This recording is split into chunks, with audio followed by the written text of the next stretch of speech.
학개서. 가장 짧은 선지서 중 하나이지만 구약 성경 전체 이야기에서 대단히 중요합니다. 수세기 동안 히브리 선지자들은 우상 숭배와 불의로 하나님과의 언약을 어긴 이스라엘을 질책해왔습니다. 그리고 하나님께서 거대한 바벨론 군대를 보내 예루살렘을 무너뜨리고 성전을 파괴하며 백성들을 포로로 끌고 갈 것이라고 경고했습니다. 결국 주전 587년에 이 모든 일이 실현됐지만 이야기는 아직 끝이 아니었습니다. 어느 날 하나님께서 그분의 백성, 변화된 이스라엘의 남은 자들을 되돌려 새 예루살렘에 거하게 하시고 그들 가운데 하나님의 임재가 거하실 거라고 믿었죠. 이제 학개서를 볼까요? 때는 주전 520년, 포로가 된 지 거의 70년이 지났습니다. 바벨론 제국은 최근에 멸망했고 이제는 페르시아 제국이 세계를 지배하고 있습니다. 그리고 그들은 이스라엘 포로들에게 원한다면 예루살렘으로 돌아가도 된다고 허락합니다. 그곳은 여전히 폐허이지만요. 그러자 여호수아라는 이름의 대제사장과 다윗 가문의 후손인 스룹바벨의 지휘 아래 한 무리의 포로들이 예루살렘으로 돌아와 성읍과 그들의 삶을 재건하기 시작합니다. 에스라서 1장부터 6장의 이야기를 떠올려 보세요. 우리에게 희망은 가득하고 장래는 밝아 보입니다.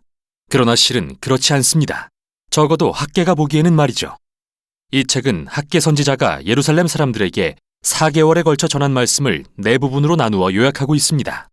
서두에서 그는 백성들의 잘못된 우선순위를 지적합니다.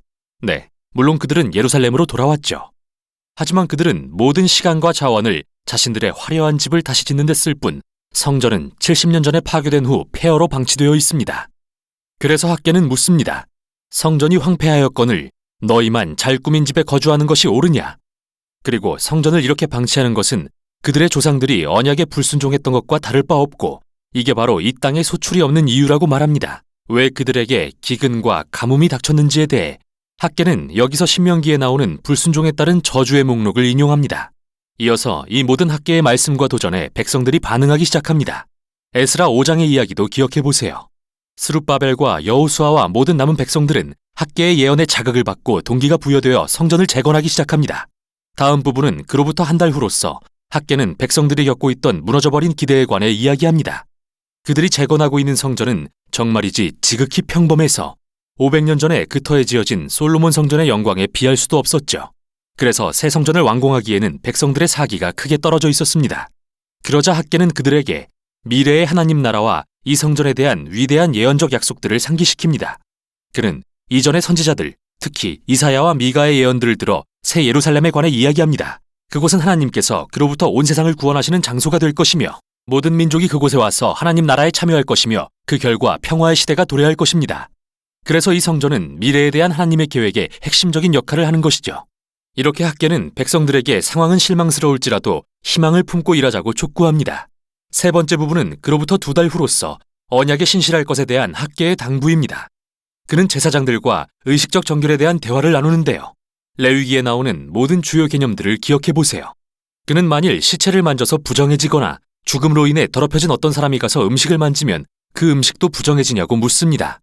레위기를 잘 아는 제사장들이 그렇다고 대답하자 그는 이것이 바로 그들의 손으로 성전을 재건하는 이스라엘 백성의 모습이라고 설명합니다. 만일 지금의 세대가 스스로 겸손하여 불의와 무관심에서 돌이키지 않는다면 새 성전을 포함해 그들의 손으로 짓는 모든 것들 역시 부정해질 것이라고 말이죠. 학개는 오직 진정한 회개와 언약에 대한 신실함이 있어야만 그들의 노력을 통해 하나님의 나라와 복이 임할 것이라고 도전합니다. 그런 의미에서 이스라엘의 미래는 그들의 손에 놓여 있습니다. 하나님은 그분의 백성이 신실할 것을 갈망하십니다.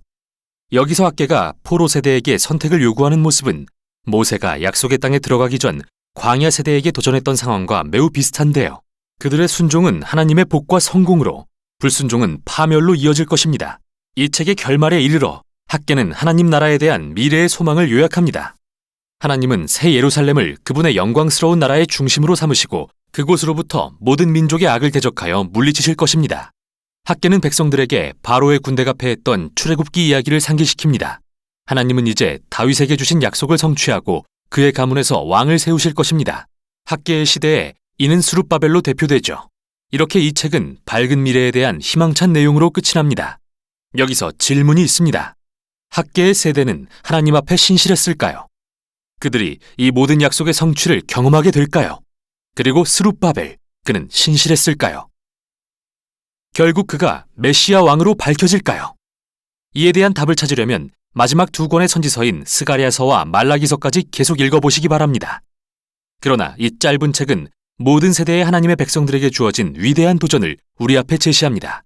우리의 선택은 정말 중요하다는 것, 그리고 하나님의 백성들의 신실함과 순종은 하나님이 이 세상에서 그분의 목적을 이루어 가시는 방법이라는 것. 따라서 이 놀라운 사실은 하나님의 백성들이 그분의 나라가 오기를 고대하며 겸손해야 할, 그리고 행동해야 할 이유가 되는 것입니다. 이것이 바로 학개서가 전하는 내용입니다.